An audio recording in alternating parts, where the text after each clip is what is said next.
أكدت قيادة تحالف دعم الشرعية في اليمن أنها تراقب عن كثب أحداث اختلاف طرفي الانقلاب الجارية في صنعاء وكافة محافظات اليمن، التي تظهر وبجلاء الضغوط التي كانت تمارسها الميليشيات الحوثية التابعة لإيران وسيطرتها بقوة السلاح على قرارات ومصير ومقدرات الشعب اليمني، مما أدى إلى انفجار الوضع بين طرفي الانقلاب.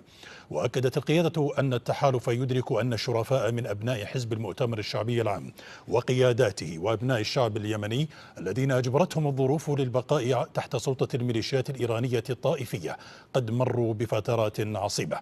هذا وينظر التحالف إلى أن هذه المرحلة من تاريخ اليمن تتطلب التفاف الشرفاء من أبناء اليمن في هذه الانتفاضة المباركة على اختلاف انتماءاتهم الحزبية والقبلية، بما فيهم أبناء حزب المؤتمر والأحزاب الأخرى وقياداتها الشرفاء، للتخلص من الميليشيات التابعة لإيران وإنهاء عهد من التنكيل والتهديد بالقتل والإقصاء وتفجير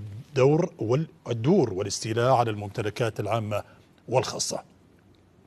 وأكد البيان ثقة التحالف بأن استعادة أبناء حزب المؤتمر الشعبي زمام المبادرة وانحيازهم لشعبهم اليمني وانتفاضته المباركة ستخلص اليمن من شرور الميليشيات الإيرانية الطائفية الإرهابية، وعودة